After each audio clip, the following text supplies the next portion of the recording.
முட்டைகோஸ் நிறைய பேருக்கு பிடிக்கிறது இல்லைங்க. அவங்களுக்கு நான் சொல்ற மாதிரி கடலைப்பருப்பு போட்டு பொரியல் பண்ணி பாருங்க. கண்டிப்பா விரும்பி சாப்பிடுவாங்க. ஃபைபரோட சேர்த்து நமக்கு புரோட்டீனும் கிடைக்குதுங்க. டேஸ்ட்டும் நல்லா இருக்கும்.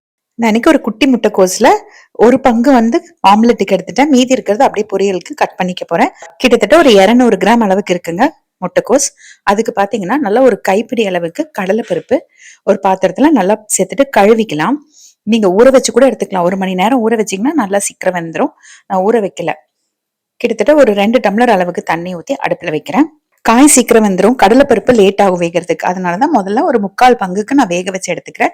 அதுக்கப்புறமா காயோட சேர்த்து வதக்க போறோம். கடலைப்பருப்பு பாத்தீங்கன்னா தண்ணி கொதி வர வரைக்கும் ஹை ஃபிளேம்ல வச்சுட்டு திருப்பி சிம்ல வச்சுட்டீங்க அப்படின்னா நம்ம காய் வெங்காயம் எல்லாம் கட் பண்ணி முடிக்கிற வரைக்கும் அது வெந்தா போதும்.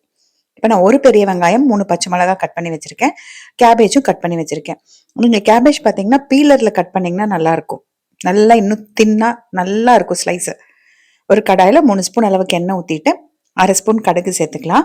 பெருங்காயத்தூள் சேர்த்துக்கலாம். நான் இதுக்கு கடலைப்பருப்பு உளுந்து பருப்பு சேர்க்க மாட்டேன். உங்களுக்கு வேணும்னா நீங்க கொஞ்சம் சேர்த்துக்கோங்க. இப்ப வெங்காயம் பச்சை மிளகா வதக்கிக்கலாம். கருவேப்பிலையும் சேர்த்துக்கோங்க. சிம்ல வச்சு கொஞ்சம் வதக்கிக்கோங்க. இதுக்கு நீங்க சின்ன வெங்காயம் சேர்த்துனீங்கன்னா இன்னும் நல்லா இருக்கும்.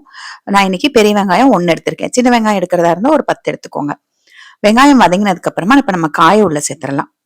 சேர்த்துட்டு 1 நிமிஷத்துக்கு மட்டும் லைட்டா வதக்கி விட்டுக்கோங்க. இதே நீங்க பாசிப்பருப்பும் சேர்த்து பண்ணலாம். பாசிப்பருப்பு சேர்க்கிற மாதிரி இருந்ததுன்னா காயோடவே வந்து சேர்த்துக்கலாம். தனியா வேக வைக்கணும்னு அவசியம் கிடையாது. இப்ப இந்த காயோடவே இந்த 3/4 பங்கு வெந்த கடலைப்பருப்பு உள்ள சேர்த்துக்கிறேன். இது வந்து காய் வேகிறதுக்குள்ள கடலைப்பருப்பு நல்லா வெந்துடும்.